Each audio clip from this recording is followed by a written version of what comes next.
মৰমৰ ছাত্ৰ ছাত্ৰীসকল সকলোকে ভিডিঅ'টোলৈ স্বাগতম জনাইছোঁ। আজি তোমালোকৰ পাৰ্ট 13 আৰম্ভ কৰিবলৈ ওলাইছোঁ। পাৰ্ট 13 ওজন। বজাৰলৈ যাওঁ ব'লা। দেওবাৰৰ দিনা উপমাই মাকৰ সৈতে মাহিলী বজাৰ কৰিবলৈ ওচৰৰে এখন গেলামালৰ দোকানলৈ গ'ল। উপমাই সুধিছে মাকক, একেটা বস্তুৰে ইমান বেলেগ বেলেগ ধৰণৰ পেকেট কিয় সাজিছে বাৰু? মাকে কৈছে, প্ৰত্যেক মানুহৰ প্ৰয়োজন বেলেগ বেলেগ, সেয়ে পেকেটবোৰ বেলেগ বেলেগ। তুমি পেকেটকেইটা দাঙি চোৱাচোন। গতিকে একেটা বস্তুৰে বেলেগ বেলেগ পেকেট কিয় সাজিছে বুলি কোৱাত মাকে কৈছে যে প্ৰত্যেক মানুহৰ প্ৰয়োজন বেলেগ বেলেগ, কাৰোবাৰ বেছি লাগে, কাৰোবাৰ কম লাগে, সেই হিচাপত পেকেটবিলাক বেলেগ বেলেগ ওজনৰ কৰা হৈছে। এইটো বৰ গধুৰ।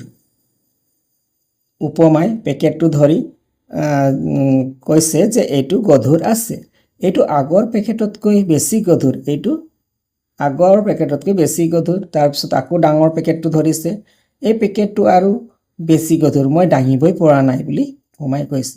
ইয়াৰ প্ৰতিটো পেকেটৰ ওজন বেলেগ বেলেগ কৈছে মই, ওজন বেলেগ বেলেগ। ওজন বেছি থকা বাবে সেই পেকেটটো তুমি দাঙিব পৰা নাই। মাকে কৈছে প্ৰত্যেক পেকেটৰ ওজন বেলেগ বেলেগ, আৰু তুমি যিটো ডাঙৰ পেকেটটো ধৰিছা ইয়াৰ ওজন বেছি, সেইকাৰণে তুমি দাঙিব পৰা নাই। বস্তুবোৰৰ ওজন কেনেকৈনো জোখে? উপমাই কৈছে বস্তুবোৰৰ ওজন কেনেকৈনো জোখে? তেতিয়া মাকে কৈছে যে ডগা বা তুলাচনীৰ সহায়ত বস্তুৰ ওজন জোখে। এতিয়া তলৰ ডগাবোৰলৈ মন কৰাচোন। তো বস্তু কেনেকৈ জোখা হয় এয়া চোৱা। ওজন জুখিবলৈ আমি কি ব্যৱহাৰ কৰোঁ? যে ডগা আৰু তুলাচনীৰ, এয়া ডগা আৰু তুলাচনীৰ সহায়ত আমি যিকোনো বস্তু এটাৰ ওজন জোখোঁ, হয়নে? ইয়াত চোৱা, তুলাচনীখনত ডগা এটা উঠাই দিলে, ডগাটোত লিখা আছে, কিমান লিখা আছে? 1 kg, অৰ্থাৎ এইটো 1 kg ডগা এটা হয়। আৰু ইফালে আটা, 1 kg আটাৰ পেকেট এটা থলে, তো 1 kg আটাৰ পেকেট 1 kg ডগাৰ সৈতে সমান, সেইকাৰণে কোনোফালে নামি যোৱা নাই, সেই তুলাচনীখন সমানত ৰখি আছে, হয়নে? এইটো 1 কিলোগ্ৰামৰ ডগা, আৰু তুলাচনীৰে বস্তু জুখিলে সকলো ঠাইতে তাৰ ওজন একে হ'ব। সকলো ঠাইতে ইয়াৰ ওজন 1 kg, তো 1 kg হ'ব, হয়নে?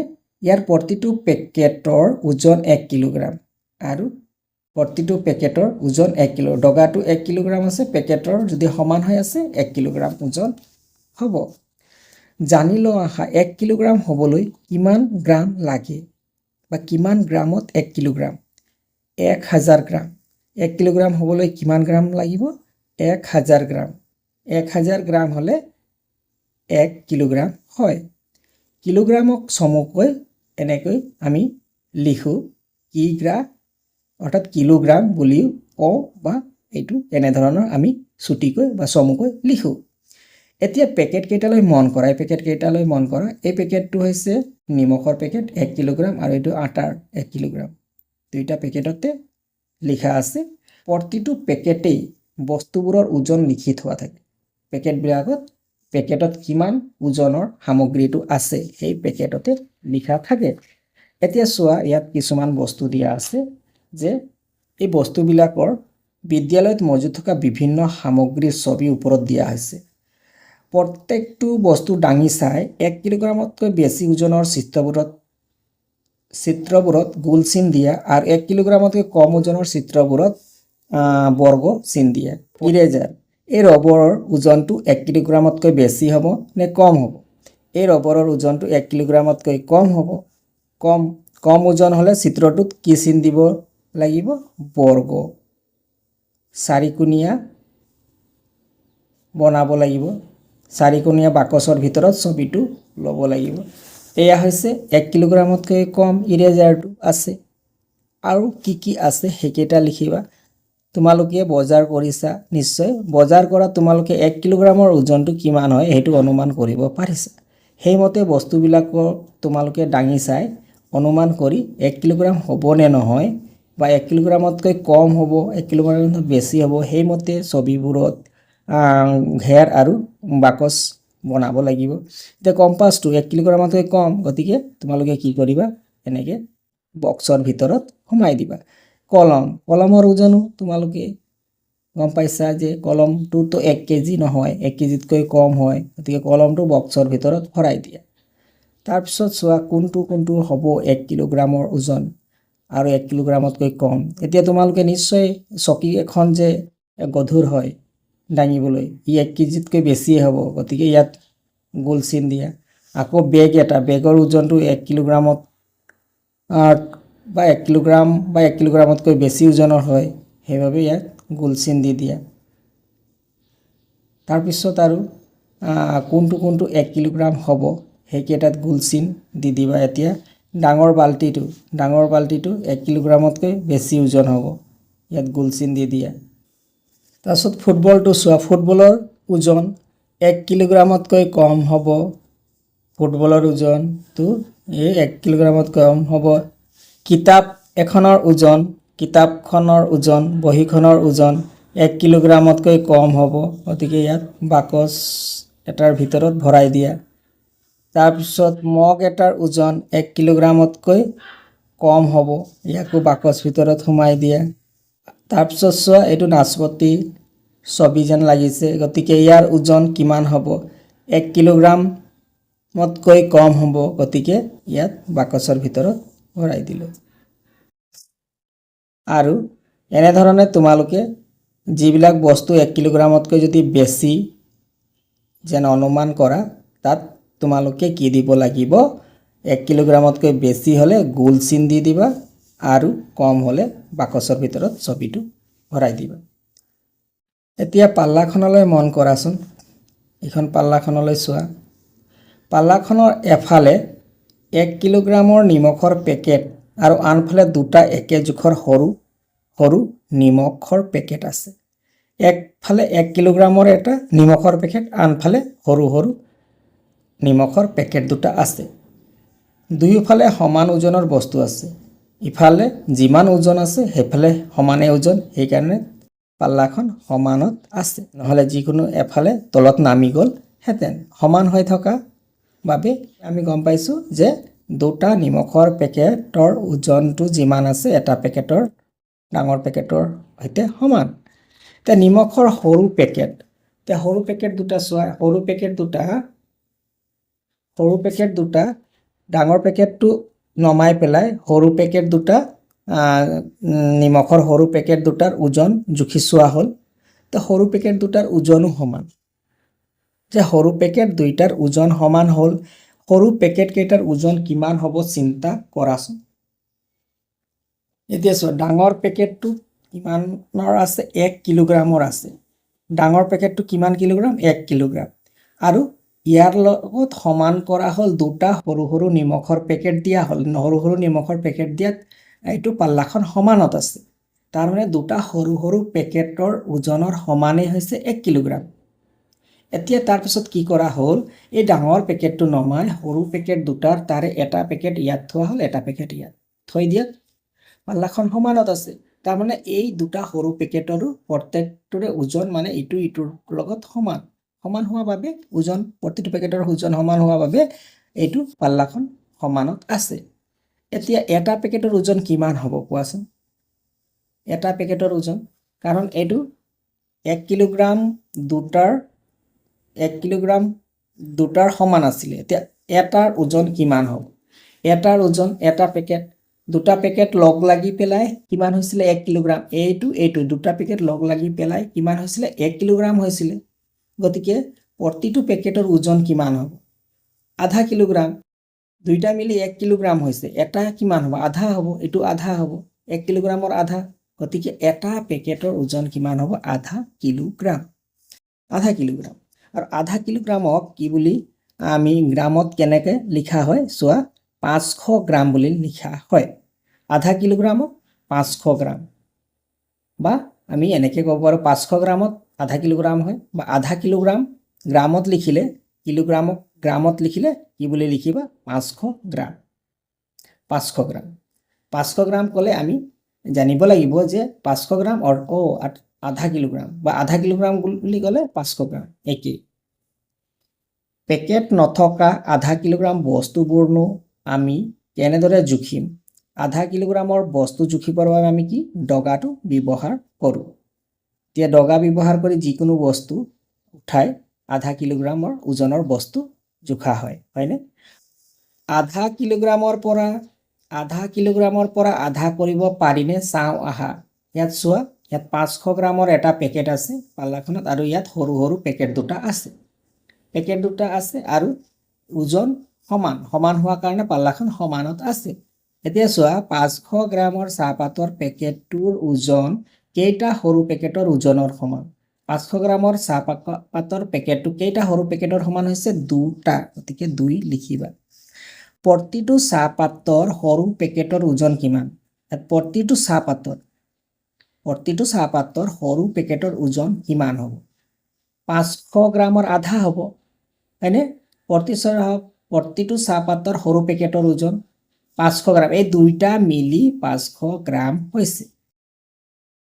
তেন্তে এটা সৰু পেকেট 500 গ্ৰামৰ আধা, আৰু 500ক আধা কৰিলে কিমান হ'ব? 250 গ্ৰাম। 1 কিলোগ্ৰাম হ'বলৈ তেনেকুৱা কেইটা সৰু পেকেট লাগিব?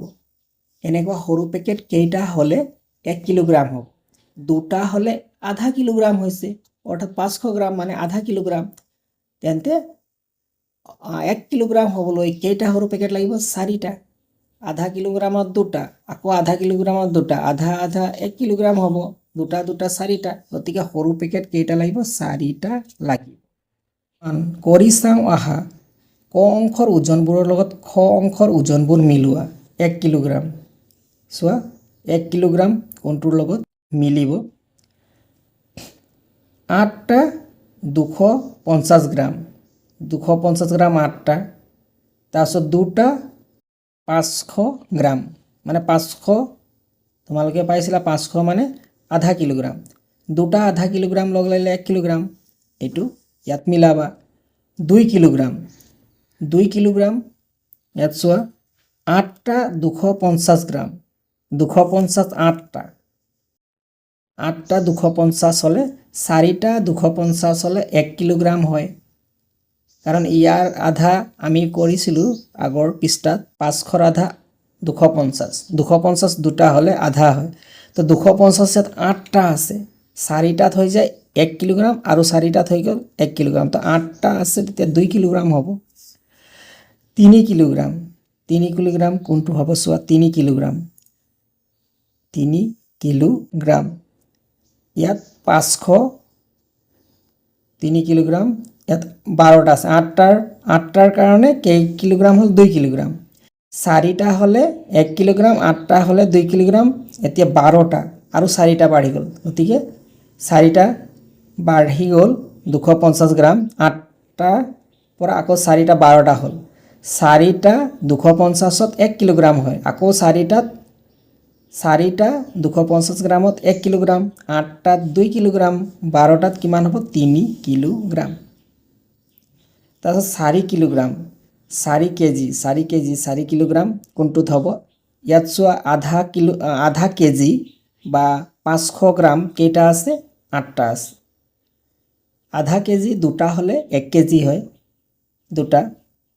4টা হ'লে 2 কেজি, 6টা হ'লে 3 কেজি আৰু 8টা হ'লে 4 কেজি হয়। গতিকে ইয়াৰ লগত মিলাবা আৰু এইটো ইয়াৰ লগত। 2 নম্বৰৰ ক প্ৰশ্নটো চোৱা, আকবৰে বজাৰৰ পৰা 2 কিলোগ্ৰাম চাউল, 500 গ্ৰাম দাইল আৰু 250 গ্ৰাম চেনি কিনিলে। তেওঁ কিনা সামগ্ৰীৰ মুঠ ওজন কিমান? কি কিনিলে চোৱা, চাউল কিনিলে 2 কিলোগ্ৰাম, দাইল কিনিলে 500 গ্ৰাম, চেনি 250। এতিয়া কিলোগ্ৰাম এককত আছে, বাকী দুটা গ্ৰামত, গতিকে কিলোগ্ৰাম এককটো গ্ৰামলৈ লৈ গ'লে কিমান হ'ব? 2 কিলোগ্ৰামক গ্ৰামত লিখিলে 2000 গ্ৰাম, 500 গ্ৰাম, 250 এই দুটা গ্ৰামত দিয়াই আছে। এতিয়া যোগ কৰিলে 2750 গ্ৰাম মুঠ ওজন। এয়া হৈছে ক নম্বৰ উত্তৰ। মুঠ ওজন ওলাব দিছে, মুঠ ওজনটো 2750। আৰু ইয়াক যদি আমি কেজিত কওঁ বা কেজিত লিখিলে কি হ'ব? 2 কিলোগ্ৰাম 750 গ্ৰাম। খ নম্বৰ প্ৰশ্ন, কণিকা বাইদেৱে মধ্যাহ্ন ভোজনৰ বাবে 500 কিলোগ্ৰাম চাউলৰ বস্তাৰ পৰা 17 কিলোগ্ৰাম চাউল লৈ ভাত ৰান্ধিলে। বস্তাটোত এতিয়া কিমান চাউল থাকে? বস্তাটোত মুঠ চাউল কিমান আছে? 50 কিলোগ্ৰাম। আৰু কিমান চাউল ভাত ৰান্ধিলে? 17 কিলোগ্ৰাম।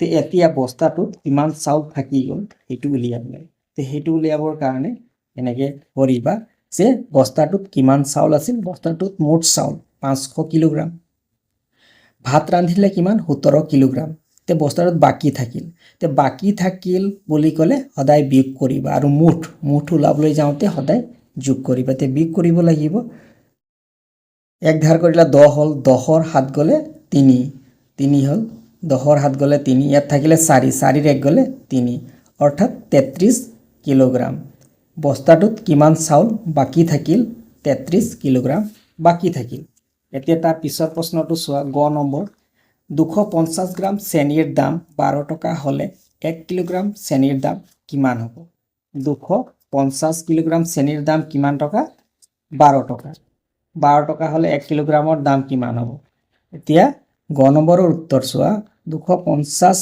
গ্ৰাম চেনিৰ দাম গ নম্বৰৰ উত্তৰ 250 গ্ৰাম চেনিৰ দাম 12 টকা 1 কিলোগ্ৰাম চেনিৰ দাম কিমান হ'ব এতিয়া 250 কেইটা হ'লে 1 কিলোগ্ৰাম হয় 250 কেইটা লগ লাগিলে 1 কিলোগ্ৰাম হয়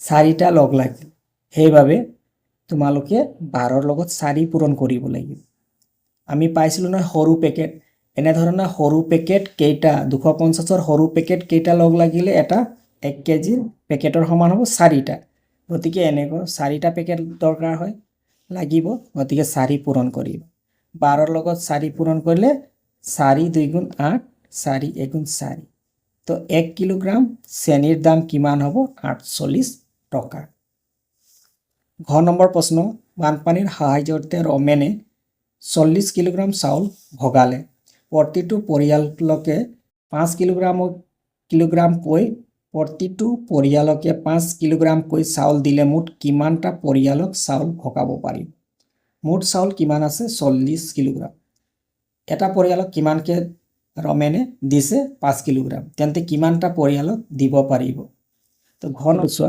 ৰমেনে ভগোৱা মুঠ চাউল কিমান আছে 40 কিলোগ্ৰাম তে প্ৰতিটো পৰিয়ালক কিমানকৈ চাউল দিয়ে 5 কিলোগ্ৰামকৈ চাউল দিয়ে গতিকে ভগাব পৰা মুঠ পৰিয়াল কিমানটা পৰিয়ালক তেওঁ দিব পাৰিব সেইটো উলিয়াবলৈ তোমালোকে হৰণ কৰিবা 40ক 5ৰে হৰণ কৰিবা কেইটা পৰিয়ালক দিব পাৰিব সেইটো ওলাব 40ক 5ৰে হৰণ কৰিলে 5 8 গুণ 40 এনেধৰণে 40 লিখি ল'লা 5ৰে হৰণ কৰিলা 5 8 গুণ 40 কিমান বাৰ গ'ল 40 বাৰ তো 40 ভাগফল 40 5 8 গুণ 40 তো কিমান বাৰ গ'ল 8 বাৰ তো কেইটা পৰিয়ালক দিব পাৰিব 8টা পৰিয়ালক দিব পাৰিব এইটো হৈছে ঘ নম্বৰৰ উত্তৰ তাৰপিছত উঙ্গ নম্বৰ চোৱা কুৰ্মীয়ে প্ৰতিদিনে 7 কিলোগ্ৰামকৈ চাহপাত বিক্ৰী কৰে এক সপ্তাহত তেওঁ কেই কিলোগ্ৰাম চাহপাত বিক্ৰী কৰিব একদিনত কিমান বিক্ৰী কৰে 7 কিলোগ্ৰাম তো তেওঁ এক সপ্তাহ অৰ্থাৎ 7 দিনত কিমান কিলোগ্ৰাম চাহ বিক্ৰী কৰিব ইয়াৰ আনসাৰটো এনেধৰণে লিখা হৈছে এক দিনত চাহপাত বিক্ৰী কৰে 7 কিলোগ্ৰাম তেন্তে এক সপ্তাহ বা 7 দিনত চাহপাত বিক্ৰী কৰে এক দিনত 7 কিলোগ্ৰাম এক সপ্তাহ বা 7 দিনত কিমান বাঢ়িব এক দিনত 7 দিনত 7 পূৰণ 7 কিলোগ্ৰাম তো 7 আৰু 7 পূৰণ কৰিলে 7 গুণ 49 কিলোগ্ৰাম এয়া হৈছে উঙ্গ নম্বৰৰ উত্তৰ